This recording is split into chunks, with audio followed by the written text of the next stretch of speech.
Hey, look at my wrists on aqua. Gotta singing like the opera. Gotta call out the other. I might go fuck some comments. 18 now, I might fuck on your mama. Keep talking shit, turn you pussies to bust. I'm very guapo, might fuck on no model. Just hit the lotto. What is going on, people? Making a guide on True Kahn. I'll be making a guide on V2 and V3 as well, but for now V1, because that is my favorite one to use. First, let's go over the basics. Okay, so frame data of this. So that last hit is an overhead. Frame data on it, the startup is, I believe, 28 frames. Yeah, 28. So 28 frames, massive flawless block gap. The reason I'm talking about this is because you're going to be mixing this up with ground shatter. Boom. Ground shatter on startup is 26 frames. Meaning that this is essentially a true 50-50 because this hits overhead and this hits low. Yeah. If you amplify ground shatter, the last hit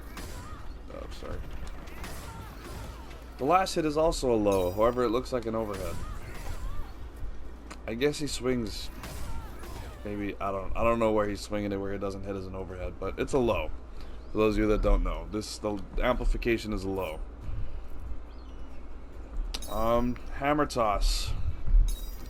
His only true mid projectile in the game, and has a KB attached to it. And the KB requirement, just so you guys can see it for yourselves, if it hits twice in a row.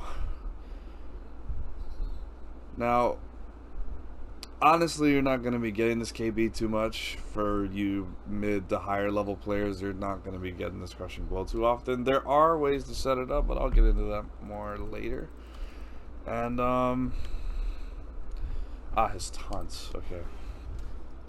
So he has two different types of taunts, and they have different effects. So I'm just gonna showcase real quick. That does 140. However, if you do humiliation, down forward stand switch, it does half that. It essentially reduces their damage by 50%. And if you have the other one, which is I'm just going to show you this. Just pay attention to this damage. So this combo does about 17.5%. If you have down back stand switch out, I believe this is humiliate. Let me look at the names. They do have different names, that's why. One is ridicule. Yeah, ridicule is the point. Humiliate is the laugh. And if you notice, it says debuff. They're both debuffs. One debuffs your opponent's damage, the other debuffs the opponent's resistance to damage. So basically, the point makes your opponent do half as much damage, and the laugh makes them take twice as, or not twice as much, but they take more damage than usual. So again, instead of 17.5%, you were now dishing out 21%, which is a nice little boost. So for throws, instead of 14%, if you have this out, they do 17.5, I believe, on the dot. Yeah, 17.5 on the dot. That's what the taunts do. But if you noticed, if you're paying attention, the taunts have horrendous recovery. That's why the start of the video was the way it was. 94 frames. It's tough. Both are the same. They're essentially 95 because of the one frame of startup, but yeah, second and a half and a couple frames to spare, basically, to get punished. So I'll be talking about how to use it more often. But back to ground shatter though, real quick. So this is also a restand. Ground shatter is a restand. See that? Opponent didn't touch the ground. Cool, isn't it? I'll get more into that with each thing.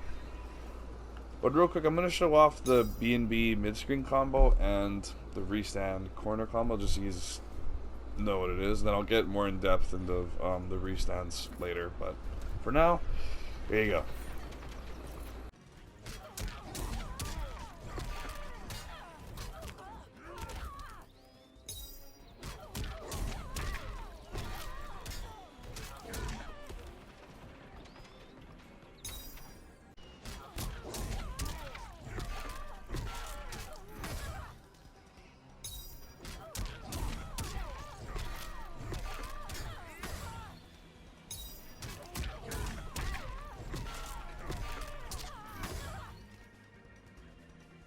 So that's essentially the different combos you can get. I did 3 different versions of the restand one just because there are 3 different buttons you can use. I'll get into more of that as I talk about the corner pressure. But for now, I want to talk about using this at mid-screen. Actually, no, sorry. First of all, we're going to talk about how the ground shatter works now as opposed to before. So pre-patch, the reason this move was like taboo to the higher end Shao mains is because notice how it says hit advantage 7 right there in the bottom left of my frame data. Back in the day, this used to be +5 on a grounded opponent, which is still good. In the corner, obviously, that's +5, and in the corner, they're in your face. There, let's take it to the corner real quick. Come on, move with us, move with us. It'd be +5, and they'd be right here, which is good. However, on airborne opponents,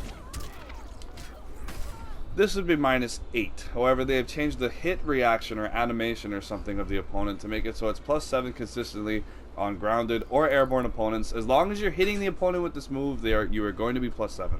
Unless you amplify it, then you're plus a little bit more, but it's not a restand, obviously. But yeah, using it at mid-screen. When people get hit by this move,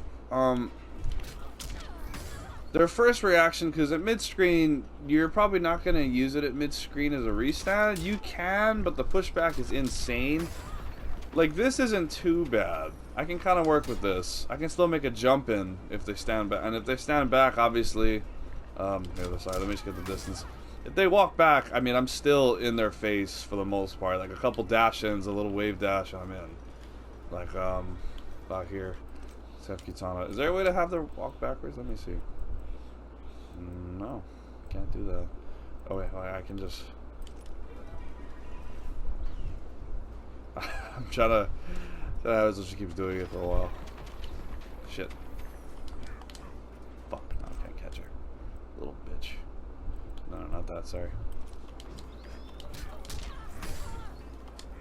You can get something like that. Obviously, your opponent, if they have a brain cell, they'll probably block. But my point is that it leaves you at a good range if you do it on a grounded opponent. However, on an aerial opponent, like if you do it for something like this, the optimal mid-screen restand is back 2 into it. But even then, the range is, well, actually, it's about the same, it looks like. But honestly, this is kind of far, in my opinion. Okay, let me get her. Let me get her here. Ignore that hit with missing. See, but the distance is, I don't know, this is pretty far. At this point, if they throw a projectile, it'll probably beat out whatever you do, because high projectiles will catch you jumping in. Shao Kahn's a big motherfucker, he gets clipped a lot. So, honestly, I like to use it in the corner, and in neutral, just use it as a mixing tool with this and that. Like, mix it, mix that string in the ground shatter, obviously. And then this, that's why on a grounded opponent, the distance isn't as crazy. It's definitely still pretty far, but it's still a mix and it leaves the opponent standing. And what you want to do in this situation is test out what your opponent does after this. So most people, from my experience, and when I say most, I mean 90%, 9 out of 10 people, their instant reaction is to neutral jump or jump forward every time that they're hit with that move. For those of you that play Kodal, it is exactly like Kodal's unblockable. I don't know what it is. People just need to jump. However, I do have the occasional 1 out of 10 that'll just back up after they're hit, which is totally fine, because back 3 is, honestly, I mean, it's definitely punishable, but if they're walking back, it's going to whiff pretty horrifically, but they'll be like back there, and it's going to be a little tough to punish unless they're reading it, unless they're waiting for you to do it. But if you don't want to do back 3, because obviously it's super punishable, you can do a jump 2. A jump 2 is still whiff punishable, especially at this range. If your opponent's walking backwards, you're gonna whiff. So my advice, I usually go with the back 3, just at first, and then I like to see what they do. A lot of people don't even learn; they just keep fucking jumping forward when they're hit by it, but they might not, you know. Sorry, let me fix this. Okay. Okay, what else do I have here?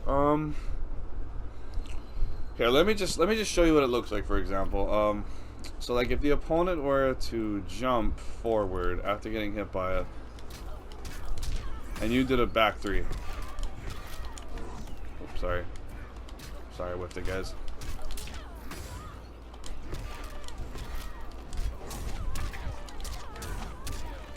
You can get something like that.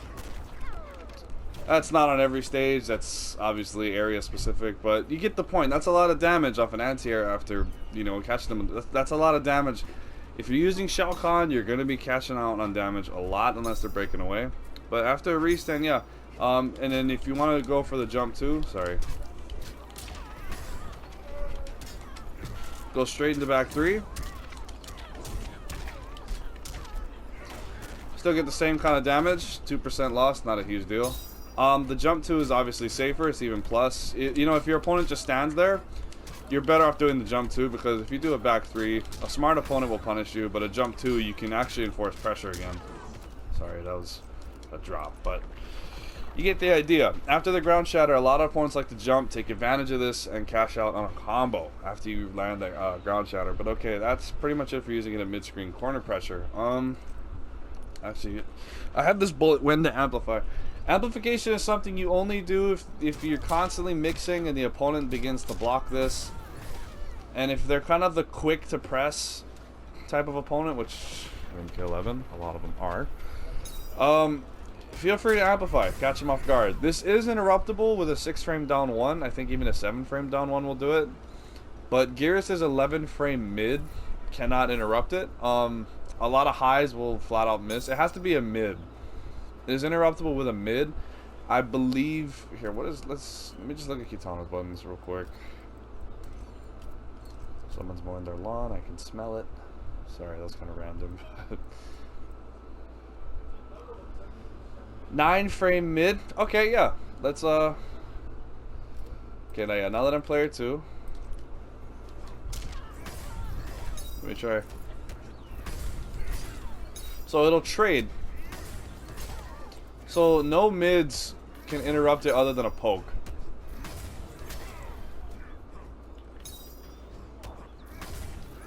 Yeah, I'm mashing it as fast as I can. So 9-frame mids will trade with ground shatter, but honestly, as you saw, that's 7% versus a poke, which does like I believe 2 or 3. Yeah, 2%. So that's a trade in your favor. But don't be too crazy with the ground amplification, because it's interruptible with a poke and it's a low. Your opponent can just jump out and get a jump in punish on you, and if you're fighting another Shao Kahn, that's big damage. Yeah, ground shatter, it's a risky tool. I suggest only using it on hit or in mix, and you only want to amplify it obviously to check the opponent. What's it called? Sorry. You check the opponent trying to full combo punish after blocking ground shatter immediately. It's minus 18. Ground shatter is minus 18, and the amplification is also minus 18. 26, 32. Yeah, the amplification is 32 frames on startup. You can flawless block the second hit, but don't bother. It's minus 18. Flawless blocking, it doesn't give you any more advantage than it does just blocking regularly. So don't try to flawless block it. It's just gonna be very stupid. But with ground shatter, yeah, other than the mix, also, if you're trying to close out the round, if you're committing to the mix, then you want to amplify it, because then at that point it's, you know, it's life and death. But if you're gonna go for damage though, don't go for this, because like if you're trying to think, oh, but it's unbreakable damage, it's like, yeah, but it's 16% for a bar. You can make more damage off this string. This is 17%, remember? And you can get even more damage off of this. But if you're trying to go for that 9-frame, and because this has, you know, like, this has some funky range, but like this doesn't. So if you're trying to go for like unbreakable damage though, and you want the 9-frame, either go for this. This is your best bet. But if you find yourself committing to a special, at least commit to shoulder charge, because this is unbreakable, and it does more damage than amplified ground shatter. So yeah, don't try to use it for damage unless you're already committing to the mix and you're like, okay, let's close it out, obviously to end the round or something. Then you amplify it, or it's to check an opponent. That's it. Other than that, you don't really want to amplify it.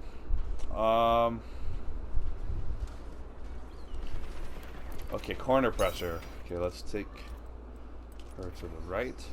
As you saw with the combo, after shoulder charge, you want to do 2 back 3s and then a button into the ground shatter. I dropped it, but so the 3 buttons that you can use are standing 1, standing 2, and standing 3.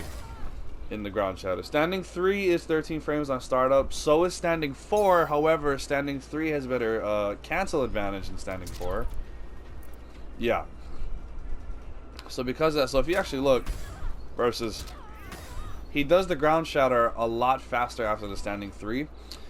This will actually come into play with his fatal blow, and I'll probably get into that in maybe my Risen Emperor video. I'm not going to get into it in this one, that's why. Yeah, so standing 3 is the optimal. Standing 2 is, I'd say, the best of the middle, and then standing 1 is the most consistent, and standing 2 I think is the nice middle ground. If you guys are like me though, I love consistency. Optimals are fun for combos, but for like damage, but if you're going for something like a restand, I'd rather just have consistency because this move is horrendous on whiff or block. So if you're gonna go for the restand, I suggest always going for standing 1. It's just the most consistent because it has the biggest hitbox of all these moves as well. So because of that, this doesn't fail, and it's decent amount of damage, 28.5. But okay, I'm gonna show. So you guys already saw, but so standing 2, a little bit more damage, 1%. Not even that because it's a little short. It'd have to be 295 to be a full percent more. But that's a little, it's a little bit more. But honestly, I would just use standing 1. You're not losing out on critical amounts of damage. I'm pretty pro optimal, but in this case, it doesn't matter all that much. Let me see if I can get the standing 3 on the fly. Yeah, standing 3 is the optimal. It's not that hard to get, but honestly, in the heat of the moment, and because like if you're trying to, like, let's say, so obviously because there's the new mix of that and the shoulder charge. But if they're only hit by shoulder charge and they're blocking low, let me try to have her duck. Oops, sorry. What are you doing, dude? If you notice, they don't get launched as high, and so because of that, it's a little harder to land these combos.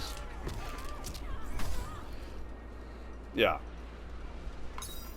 Versus if you're just getting hit by this, and then you can just go straight into standing 1. Super consistent, and you're only losing out on 2%, which is not critical at all for a restand, because the whole purpose of the restand is when it's like mid-match or beginning of the match, because then you can enforce your pressure in the corner, and you can just chip away in the corner. But so obviously, so Shao Kahn's jab is 9 frames. That's universal across the board. But because of that, after the restand, you are not jailed into this. So obviously, if they're not jailed into standing 1, they're not jailed into this either. However, they are jailed. There's nothing the opponent can do to interrupt you from going like this, unless they flawless block. And there are ways around that. If you think your opponent's gonna flawless block, let me try. Okay, yeah, I'm gonna have to real quick. Give me a second. Let me see if I can get it. Okay, yeah. So you essentially see that if I read that you're gonna flawless block up 2, I start out a standing 1, which is completely safe from. It's completely safe from.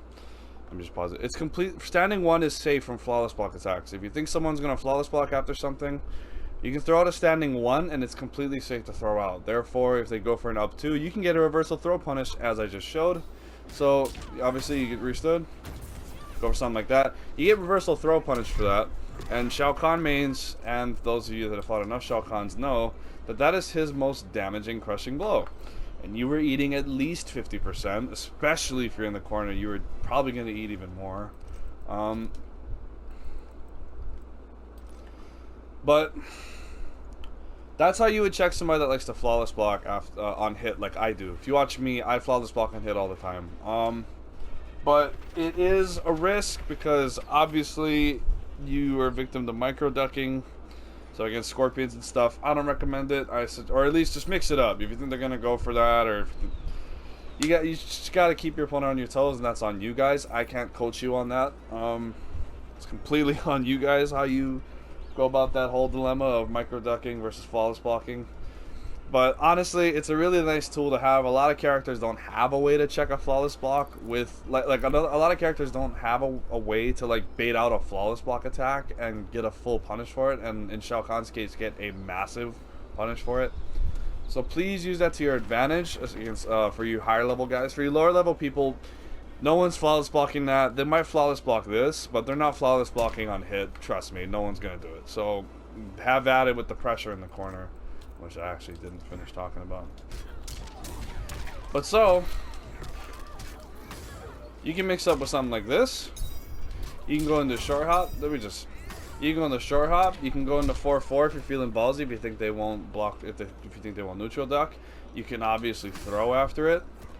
You can go into standing one. Go into a few. You can go standing one. You can do his safe strings like that. It has a flawless block gap, but it's honestly safe. Even higher level people don't flawless block that string. This is completely not flawless blockable. It is minus, I believe, 5. Let me just wait. Sorry. Let me just. Okay, yeah, that didn't change. Real quick, let me just look at this. 212 is... Where is it? Minus 6. So, yeah, not punishable at all. Completely safe. No gaps. This is probably his safest string, which is really sad. But that string will play a role later as I talk about his other moves. But, that about does it for Ground Shatter, yeah. Okay, getting into his main mid projectile. / only mid projectile. Oh, sorry. Hammer Toss. It is a nice move to have. Does not do a shitload of damage. It has a KB, but like I said, you're not going to land it too much. I like to use it... What was I going to talk about? There are ways... There's potential to set it up, but I don't recommend it because you lose out on a lot of damage trying to set this crushing blow up, and no one's honestly that stupid. Sorry. Yeah. So, the main uses of this is to close out rounds. So if the health is looking something like this... Let me just get Shao Kahn down to reasonable health. If it's like this, where, you know, you have a nice cushion, you can probably eat a combo, and your opponent's like right here. Just throw this, because honestly, it's a nice little chip away. Let me just have them block. Yeah, that's some nice chip damage to it. I think all projectiles do that much. No, the spear does more, but this is a true mid. They can't neutral duck this. That's why it's great for ending rounds. Stop fucking short hopping. Yeah, I use this to chip away to end the round if I have the health lead, because obviously see 2 of these will kill. There's the little, you know, the chip. They can flawless block it, but that's only at a high level they're gonna flawless block it. And a lot of people aren't even used to seeing this projectile in the first place, so a lot of people will just neutral duck, not realizing it's a mid, and they get clipped, and hey, there's your round. The KB, ways to set it up, you can do something like this, I believe. And then, you know, you back up, maybe just give them time to stagger, because obviously if you do it right away, they're not going to get hit by it. You know, like if you do this, and you go straight into it, most people aren't going to get hit. So, like, what you would want to do if you're going to set it up at all... Sorry. Back up or something. You know, like, throw out a button and just... Oh, sorry. Then just boom! Oh.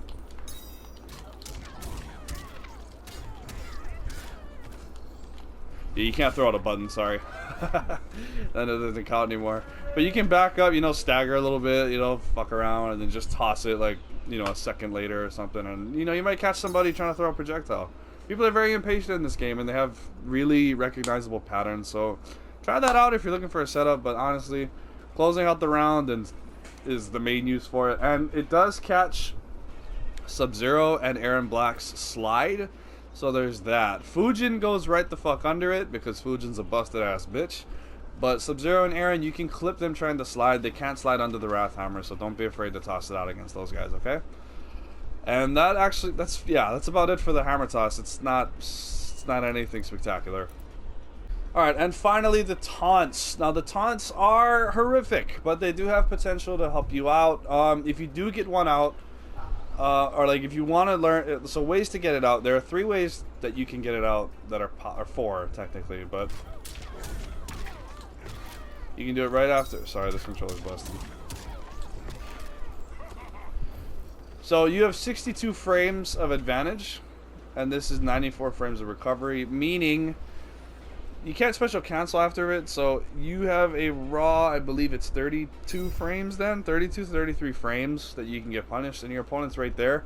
That is a nice way to set it up. However, I don't like doing it that way because you are very visually doing it before the opponent hits the ground. Sorry. What I'm trying to say is your opponent can see you doing the taunt before they hit the ground, which means they'll see that your opponent's going to be a lot more ready to punish you, essentially, after that, because you're doing it before they hit the ground. So, my favorite way to set up the taunt is 2-1-2. No matter how much you juggle them, if you finish something with 2-1-2, you have 44 frames of advantage, giving you 50 frames behind. You're essentially open for a hit for 50 frames. You might get clipped by a projectile if you do it too late. However, if you do it right away, let's go to the left here.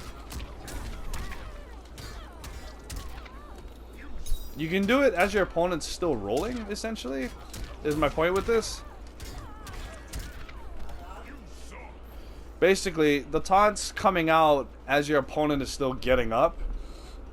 What that means is by the time your opponent might even see you doing the taunt, you're finishing it up, which is great, because then at that point they would have to input whatever they gotta do to punish you, and by the time they do, like if it's a projectile, they're not gonna punish you. But there are a few characters that can before you go commenting, and I'll talk about that in the overall strategy. But actually, yeah, no, I have this in here. Matchup knowledge.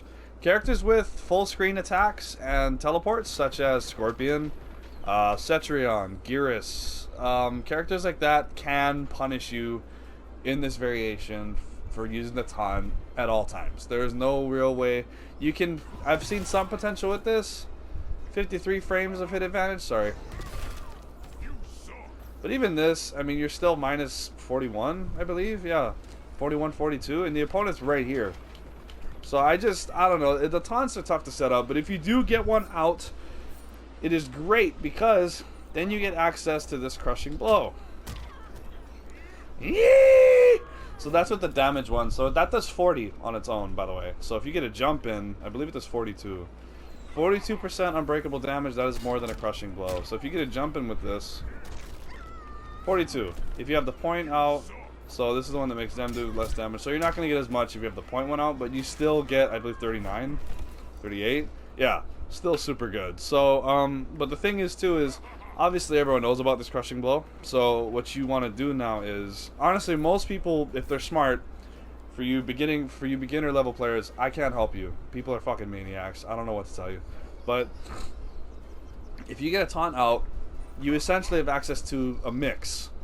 Now, there's obviously a lot of OSs with this in the throw, but basically, especially if you have the laugh one out, well, you're in for a treat. Because if your opponent ducks, they're gonna get clipped by the, so obviously because they would block the forward 3-4 and duck, expecting the KB throw. You would then you would clip them with the shoulder charge, and then you get buff damage. 42% either way. And I didn't even use the crushing blow, which is nice. You see what I'm saying? There's potential to get insane damage in this variation, especially if you're in the corner. Let me just showcase some of that. So let's just say you force the mix, you clip them. 48! No crushing blow. I didn't even have a starter. If you're lucky enough to get in a jump 2 or something like that, like this, oh boy. Look at that shit. That's KB level damage, and you only used an interactable. There was no KB involved. But yeah, when you have the taunt out, it's at the very least, honestly, it's not gonna like the best case scenario though is it's not gonna be your turn if you're using it, like if you're trying to set up and do it. The only real way to get it out completely safe is on a projectile trade. I don't know what Kitana's input is. Is it this? No. Okay, wait, let me check out our special attacks. I don't know Kitana. I don't play Adenians. My parents taught me better. Okay, wait, sorry. I did not mean to amplify that. Okay, now let's go full screen. Sorry, wait. So, I'm gonna trade. Oops, fuck, sorry. I don't have an L2 right now.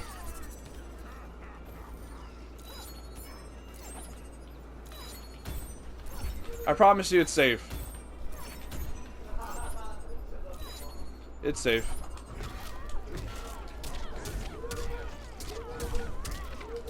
Sorry, I'm fucking around, but essentially, you get it, you get it. There's a way to get it out safely, and at full screen, this is the only variation where I'd say if you're at full screen, don't panic too much, because obviously on a trade, if you start getting these out, let's just take a look at this. So that does 8% on its own. If you have the taunt out, it does 10% now. 10 of those will kill. This, instead of 6%, does 7.5. It is a true mid now. You do not do extra chip damage, however, but and if you get the point, I suggest getting the point out first. But here, sorry, let's have her do it again. Let's look at the damage of that. 6%. Instead of 6, 3%, half damage. I mean, you probably did the math in your head already, but you get the idea. Now I'm doing. Now if you get both out, sorry, let's just showcase this. Block that.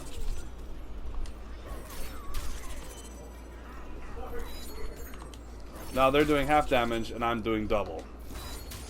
You get the idea. So at full screen, don't panic too hard in this, because there is ways around it. And you can obviously take the trade, especially if you're both, like, if it's kind of still early in the match, you can take this trade, but obviously against characters like Scarlet, oh, that fucking tentacle is dumb. But, and characters with a teleport, obviously, again, this goes back to the matchup knowledge part. You just gotta know the matchup, know who you're fighting, know what their moves are. But I believe that covers it for this, actually. Oh, wait, sorry, I forgot to talk about the other ways to set this up. So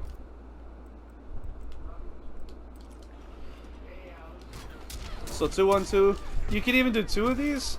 Leaves them a bit further. 48. You can also do the usual. I know a lot of people like to do that. Oh, that's 28. Sorry. What most people would do is something like this. Cancel advance. So you're minus 46, basically. 46 frames of punish, but the opponent's right there. So my advice, if you're gonna do it at all, do the double back 3. I'm sorry. My L2 is broken. Like, I'm pressing into the controller to get it. 47 frames. Yeah, so you're minus, I believe it's like 30 something. I don't know math. Or no, that's still, I think that's 40. Yeah, 47. Yeah, 47. So 47 frames. Yeah, either do the double back 3 or do it into that, but obviously obviously not at this distance, because now they're right fucking there. But you get the idea. There are a few ways to set up the taunt, but that pretty much covers it for the actual taunts. Okay, I'm going to go into the overall strats separately. So yeah, this does it for the gameplay part. So with True Kahn, the overall strategy that you're going to want to have going into each fight is you're going to want to stay up close. This is for you rushdown guys. Yeah, unless you're trading at full screen with even health, you're going to want to be up close, enforcing mix pressure. Using your plus frames and obviously the ground shatter to keep them in check. Don't be afraid to use short hops in your plus frames. It's unsafe, but trust me, people usually block low. I don't know what the fuck it is. Especially after a restand, I like to use a short hop, or after a standing 1, I'll go straight into the short hop. In terms of where it fits, it has the best, I'd say, corner pressure. It's great for trolling, obviously, with the taunts. Yeah, again, rush down. So if you guys that like to stay up close, this is the variation for you. But that lack of a really solid ender and a genuine flawless block check, you can do forward 3 in the shoulder, but the problem with that is that it's a 3-frame thing. And because of the way forward 3's block stun is, there is a way to OS it. It's really tough to do consistently. If you're doing forward 3 in the shoulder and your opponent's trying to flawless block forward 3-4, they will usually get hit by it. However, this doesn't always happen. So try not to use that forward 3 shoulder game the entire time. I'm not saying be afraid to use it. I'm just saying don't rely on it, because it is not genuine. It's not a real check. Shoulder charge isn't a real check. The flawless block because of that weird OS. But yeah, this is overall my favorite variation. I don't know, the taunts, the mix, all that shit, it's just really fun. I love the taunts, the buff damage and stuff. But I really hope you guys like this guide. The next guide will be Realm Destroyer. And so until then, I do have the Honest Trailer on the way, but until Realm Destroyer guide, I'll see you guys next time. Peace. Dinner, Yeah, my diamonds they cold like the summer. I fuck that bitch, make her legs trimmer. Ay, my diamonds on different. Ay, yeah, I'm on the block like a sim.